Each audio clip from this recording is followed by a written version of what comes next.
I always wanted to be a film star, and still do.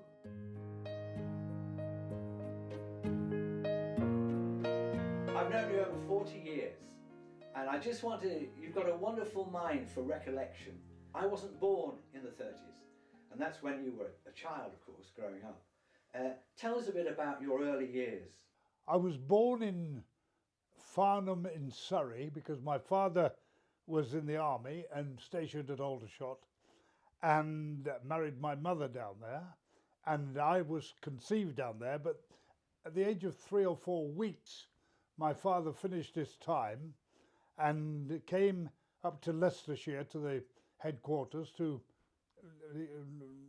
finish his time in the army, and we settled in a village called Wigston. We then moved from there to a council estate which is now known as Lansdowne Grove. In our day it was known as Rat Alley because it was adjacent to the council tip, and our house was only about 50 yards from the rubbish, and that's why it was called Rat Alley. We used to get the rats in the house all the time. Anyway, we eventually moved from there, and we moved a lot. We went to Wigston Magna, then we went to Wigston Fields, and as I say, we moved a lot, mostly at night with a handcart. And it was when I was in Rat Alley, actually, that I did my first ever performance at the South Wigston Working Men's Club. And my stage, believe it or not, was 2 beer cases and a plank. And I performed on there, and the next day I was 8 years of age.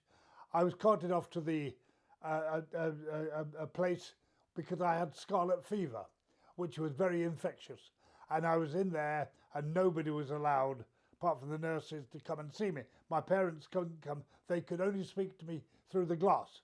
But whilst I was there, my father, I was there for I think something like 4 months. My father bought me a little tiny ukulele and a book on how to play it, and whilst I was in there, I learned how to play it. When I came out, I was ready to be launched on the unsuspecting British public. I'm leaning on the lamppost at the corner of the street in case a certain little lady comes by. My hero, of course, was George Formby of that time, because I was born in 1928, which makes me now 87, of course. By the time I was 9, I was doing 9 entirely different acts. I was singing, dancing, playing the guitar, the mandolin, the banjolele. I was doing character comedy as a soldier, in which I sang a song called "Oh, the Colonel Was So Kind and Gentle." And I remember doing a joke about a telegram with the chairman and saying, "I've just had this telegram about my brother. Is that an O or an I?" And he said, "It's an O." And I said, "Oh, thank goodness, he shot himself." And I remember that gag. I also did a spot as a QC and sang a song called "I'm Barnaby Fee, QC, you see, at the top of the legal tree, that's me." Preceded by a shower of flares, German bombers rained fire and high explosive bombs in their most savage attack on London. When I was a lad, around the war years, I used to be a runner for the American Airborne. And if they wanted something, I was the one to get them it. Because I was in every fiddle you could think of at the age of 11. And all the airborne were billeted on a council estate adjunct to where I lived. And so, of course, I got in with them all, and they gave me ration. I remember the one thing that I got from them was a tin of bacon, but cooked. And it was round with greaseproof paper, and it was very, very, very, very white, you know. And they used to give me that, and they used to give me all sorts of things like cigarettes, you know, for my father, and they could give me things from there. I think it was called a PX or something like that, and I used to run errands for them and get things that they couldn't get.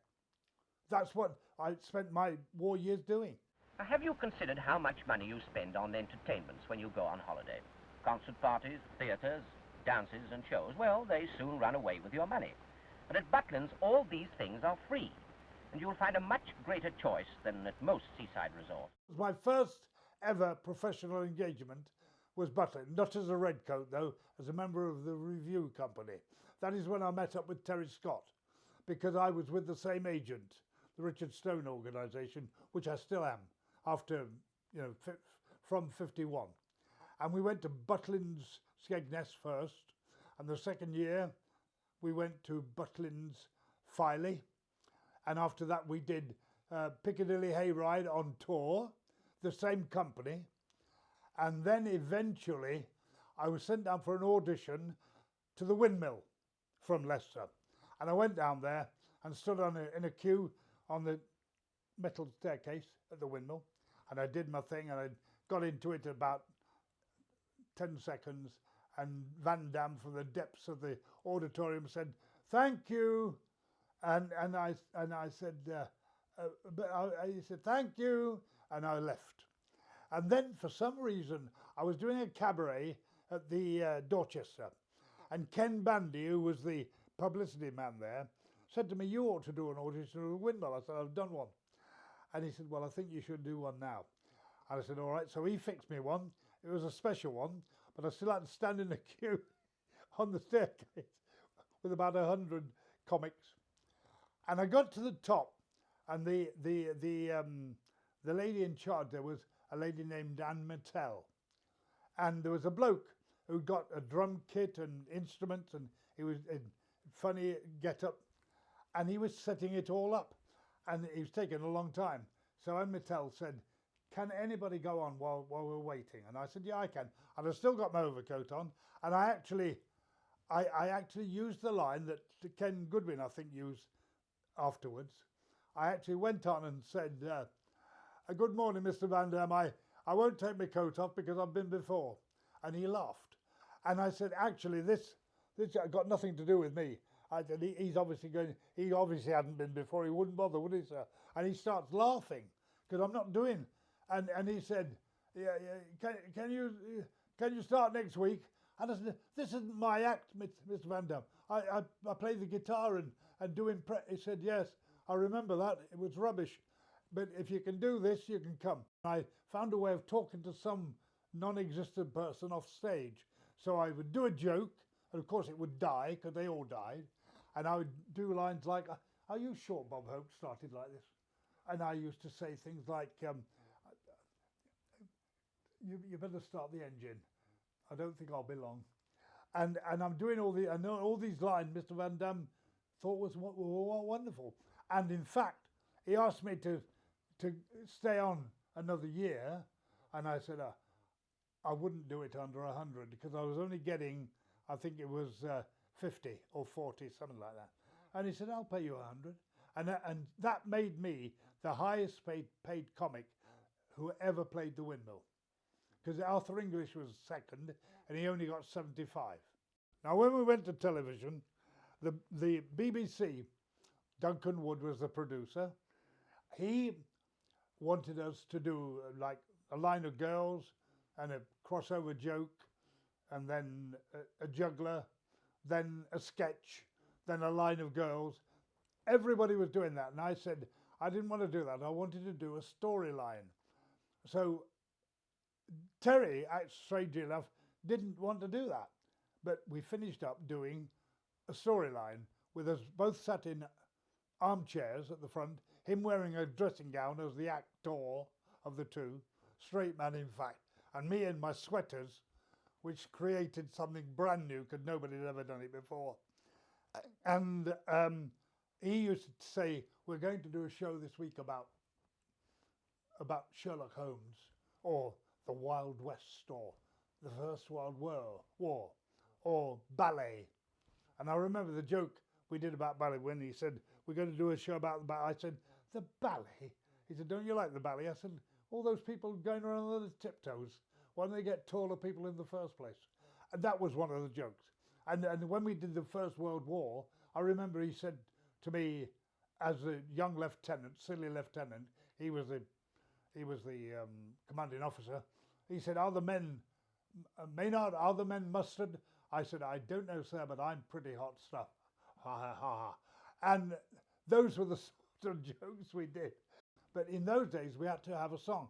And most of the comics sang, like Max Bygraves, you know, and Desert Connor, and all these people had recording careers. My first record was made for a company called Planet Records. It was a thing called Wolf on the Prowl.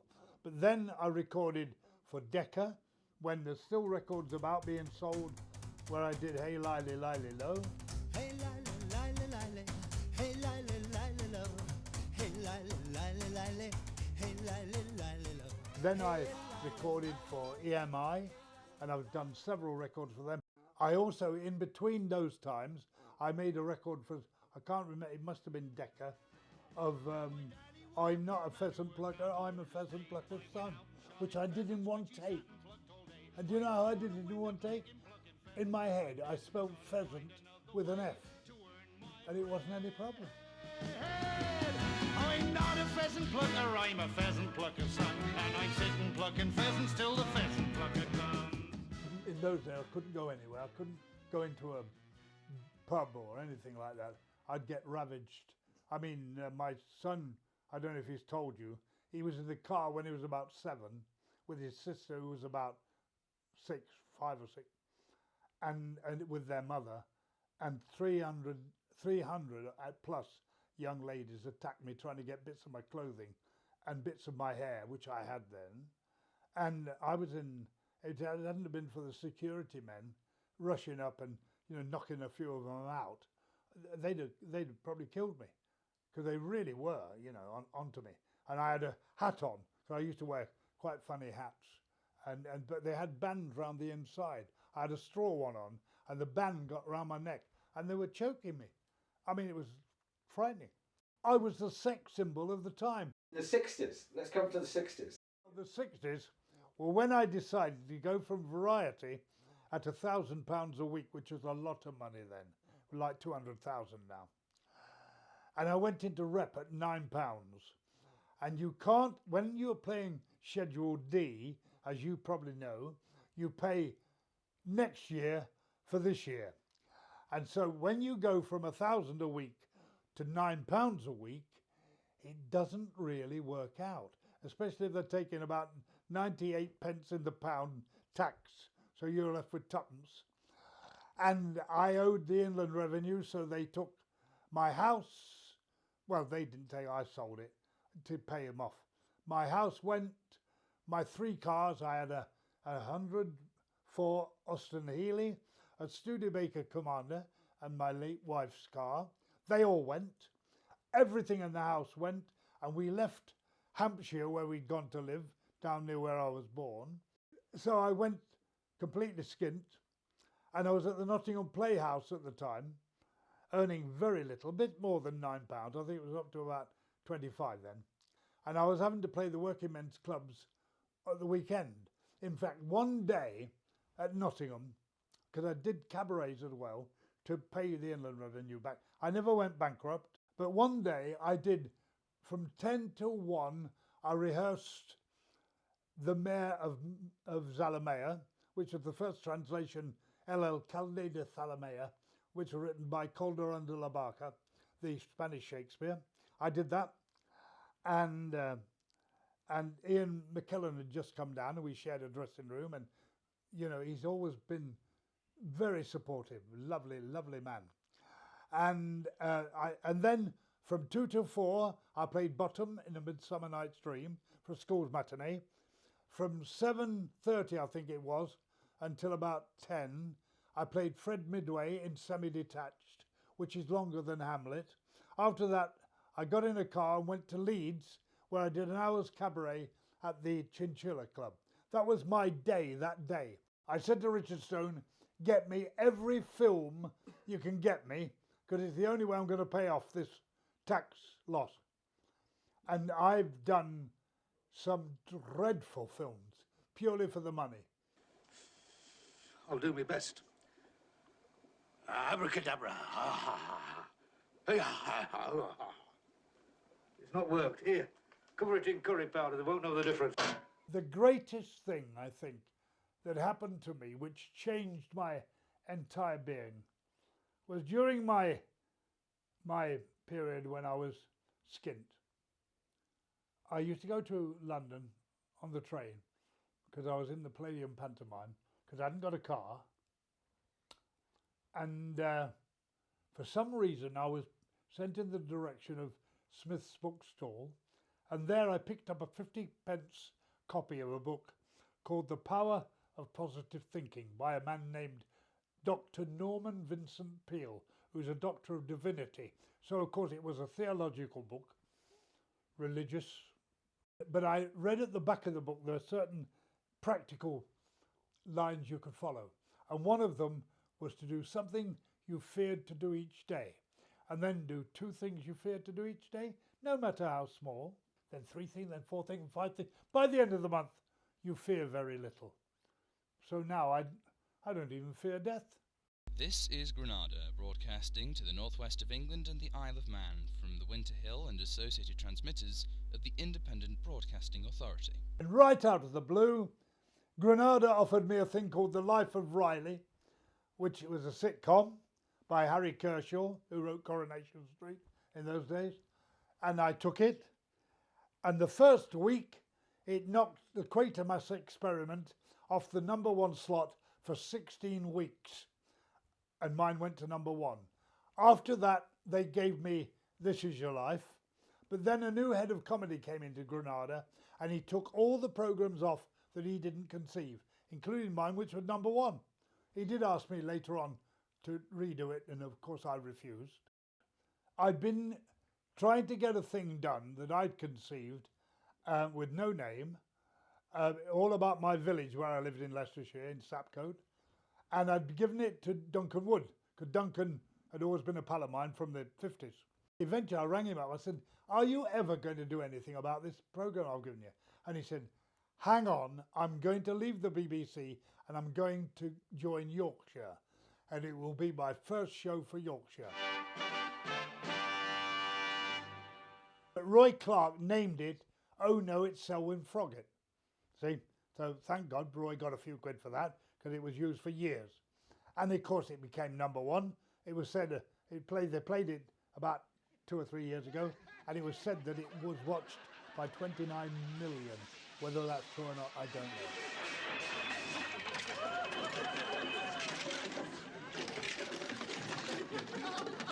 I'll have a nice big one with onions, please. No, lots of people remember it as Magic Al Morris, my brother. But in fact, I said magic about everything. All right. Hey up. I'll kick the bucket. Magic. And everybody started using the word magic, meaning wonderful, which was lovely.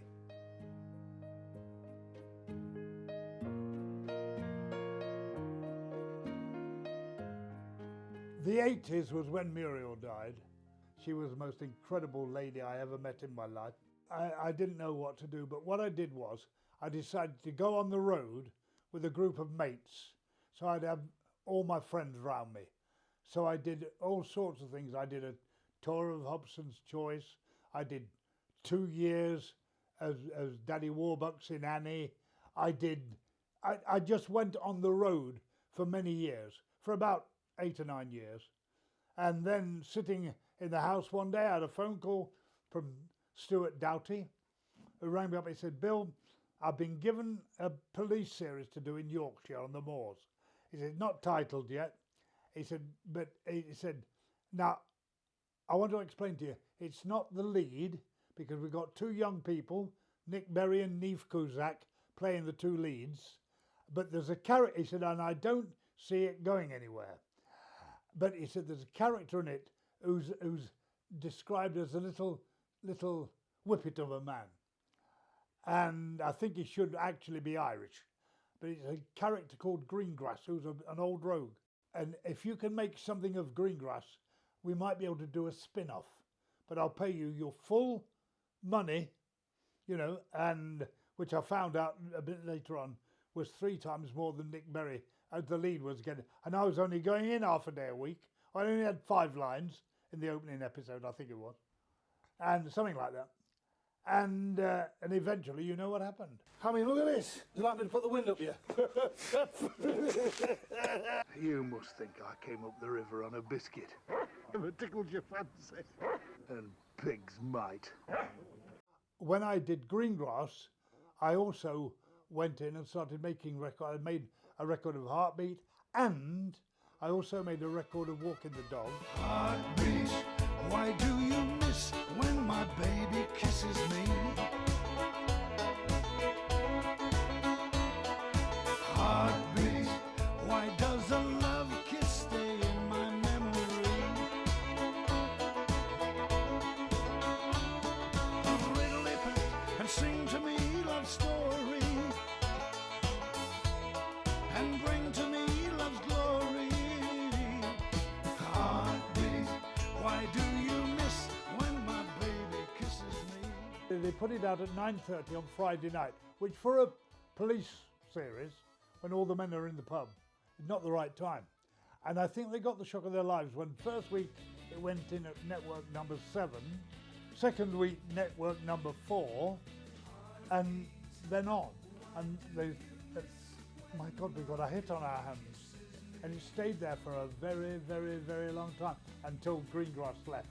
When I had my stroke, I left after 10 years, about 10 years. After I'd got over the stroke, I went there I could only sit down.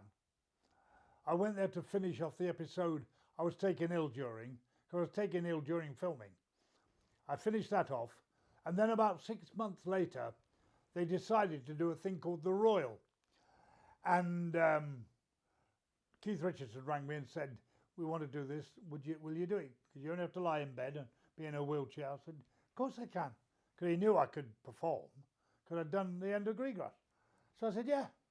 So I went back, but they only used me to get the ratings. And after I did 7 episodes. They showed 6 the first year and kept 1 so that the viewers would think I was in it all next year. But they got rid of me then because I was a bit expensive, because they were still having to pay me my full whack. When people come to me and say, you know, I'm sending my son, daughter to drama school, I always say, don't waste your money. Don't waste your money.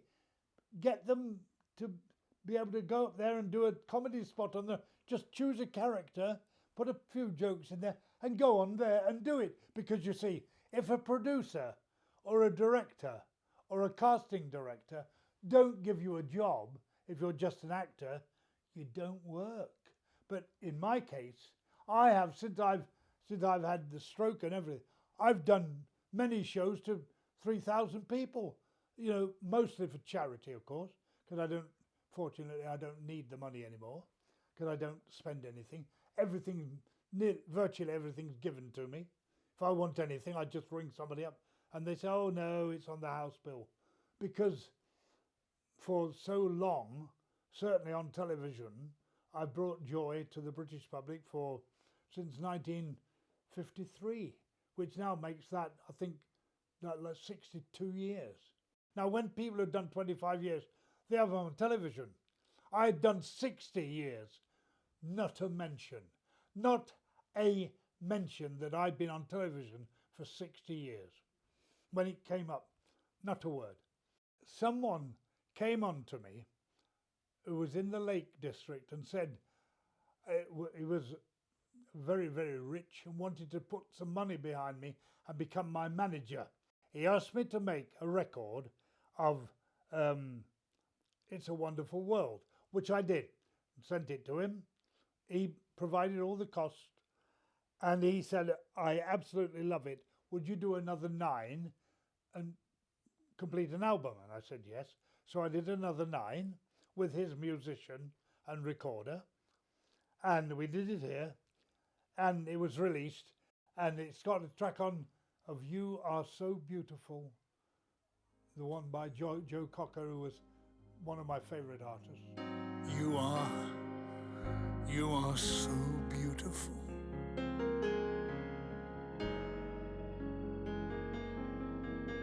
To me.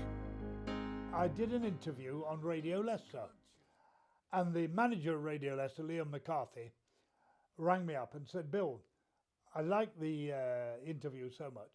Would you come and do a program for us? And so I said, yeah.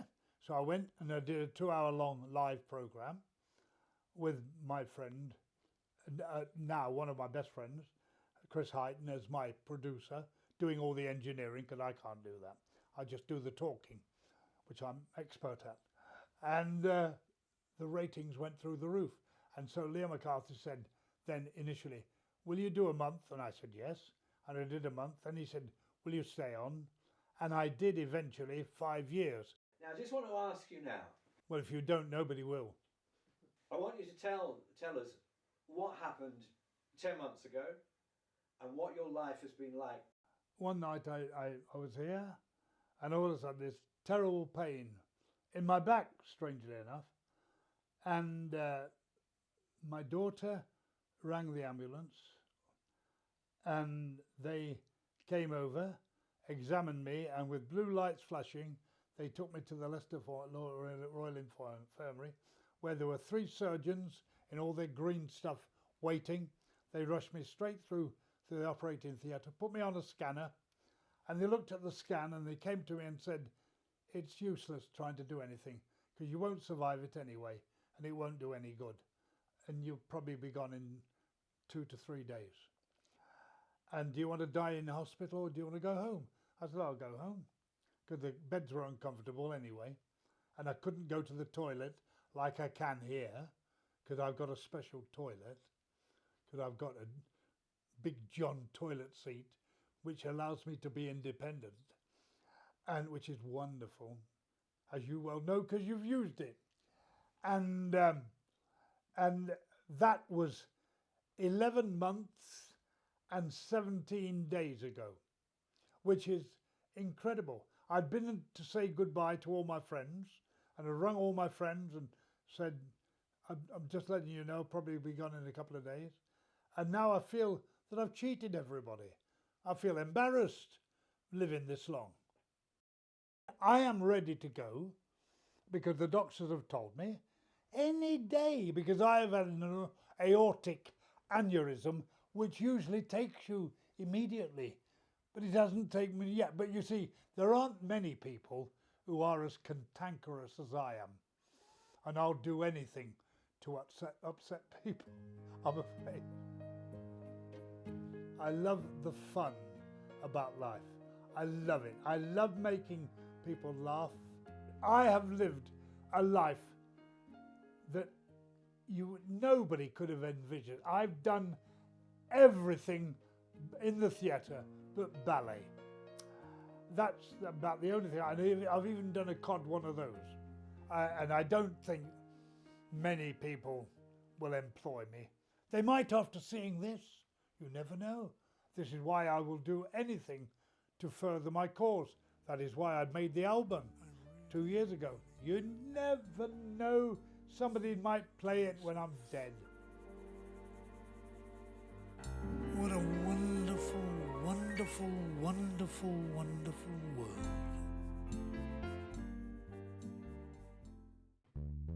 I'm my own grandpa. Am I filming well? Am I looking my usual handsome self?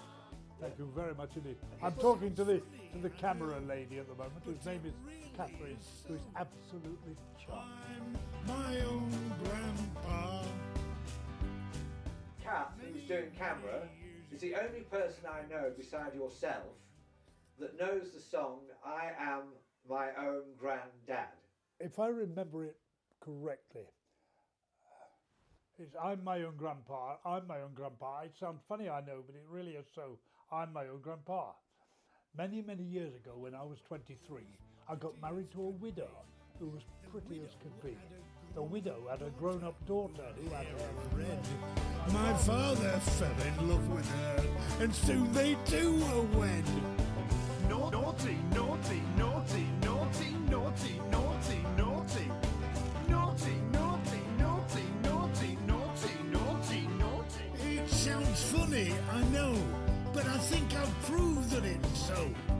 That I am my own grandpa. Naughty. And I'm nearly an old age pensioner. magic.